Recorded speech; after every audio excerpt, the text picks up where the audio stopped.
Confident Communicator Manual after delivering this speech.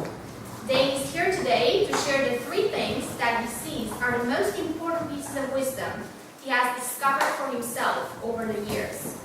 Here is Dane with his Never Eat the Marshmallow speech. Never eat the marshmallow, Dane Wright.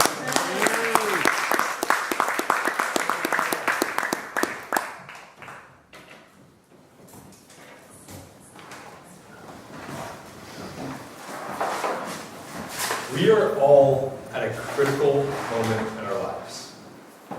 That critical moment is now. How you ended up to be how you are right now, in your situation in life right now, has a lot to do with your past. But what doesn't have anything to do with your past is your future. How you can create your future is by how you end up being right now. So this is very important. And as we are all right now, we have a moment where we can choose to be different things. And I have 3 pieces of wisdom that I've collected along the way that have helped me tremendously along my journey. These 3 things are to always be courageous, to always believe in your self-worth, and to never, ever eat the marshmallow. Always be courageous. You know, I remember a time when I actually wasn't courageous. And it has to do with Toastmasters. It was my 2nd speech a long time ago, about 1 year ago. And I remember David was coaching me, he's helping me out, and I was getting down to the wire. It was about 3 hours before I was supposed to show up at our Toastmasters meeting. I was practicing my backyard, over and over again. But I couldn't get it, I couldn't memorize it, I couldn't figure it out. I was stressed out. I hadn't slept the night before. I had a headache, I forgot to eat that day. Everything was out of whack. I was stressed out. The time ticked on. And I'm like, I can't do this. The fear crept up, and I'm like, what if I get up there and freeze? What if everyone looks at me? What if all this happens? And I bailed out. I texted Marie Noel. I said, hey Marie Noel, I'm not coming tonight. And those next hours were painful. More painful than what I had experienced before.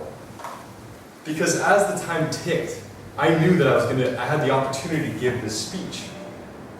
And I knew I wasn't going to show up. I watched the clock hit 6:30, right when I was supposed to speak. And those next minutes crept by.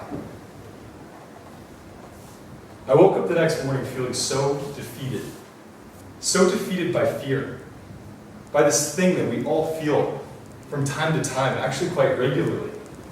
And it's this fear that creeps in with all of us. And on that day, I wasn't courageous. Because courage, it doesn't mean that you don't feel afraid. Courage means that you feel the fear and you do the thing anyway. So on that day, I decided that I was going to always be courageous, that I was going to always show up, no matter how much fear I felt. And so far, since that day, I've showed up to every single thing that I've committed to showing up to. So I invite you all, for the first one, to always be courageous. Never let fear creep in and hold you back from doing the things that you want to do. The next piece of wisdom. Always believe in your self-worth. You know, that one really goes deep for me. Because I did a personal development seminar. And it was like one of the first things I'd ever done. And they have you look into your past for like traumatic moments in your life. Like moments when you're a little kid and something traumatic happens. And sometimes people's are like crazy things where like they get molested or something crazy happens. Other ones are like, you know, I was pulling out the grass and somebody said, why are you pulling out the grass? It's hurting all the grass. And then they all of a sudden are like, oh my gosh, I can't believe I just hurt all this grass. For me though, it had to do with reading. And I couldn't read when I was in 3rd grade. I couldn't do it. I couldn't read. And so the time came for the reading to happen in the classroom. And somebody came to my classroom to take me to another room. And I thought, this is great, I don't have to read.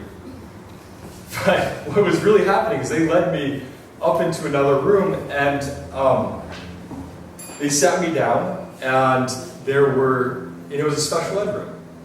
And it was with all the special ed kids. And they told me, I said, why am I here? And they said, well, you're a little bit behind. You're a little bit slow in your reading. And so you can't read with the rest of the class. You have to be here. And so talking about self-limiting beliefs, Ed, about the string around your ankle, what I decided at that moment is that I was dumb, that I wasn't going to ever amount to anything. So why try? So I went through the next 18 years of life believing that I was dumb, and why try? And it showed up all over my life. I'd go to school, wouldn't really try. I'd do anything, I wouldn't bring my full effort to it. And so after seeing this, that a 6-year-old kid decided something about something that didn't make any sense, there I was, and I'm free of that. And I could take off the little string around my leg, and I could believe that I was worth it. And I could believe that I'm smart and capable. And so I invite you yet again to look and see if there's any beliefs deep down that you've decided about yourself that are holding you back in your blind spots. The final thing, never eat the marshmallow. It's my favorite one.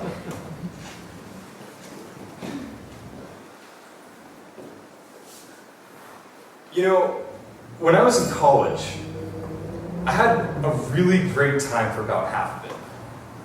There are so many figurative marshmallows all over the place. Sex, drugs, and EDM, rock and roll.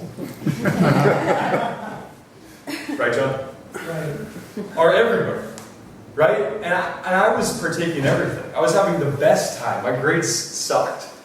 And I was having a really good time at college, eating all the marshmallows that I could have. Until one day, when I was snowboarding, and I hit my head on a rail.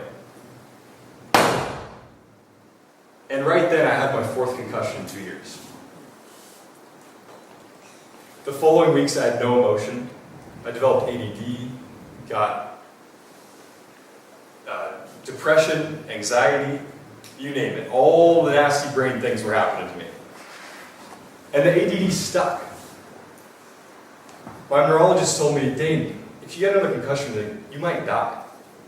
You don't understand how serious this is.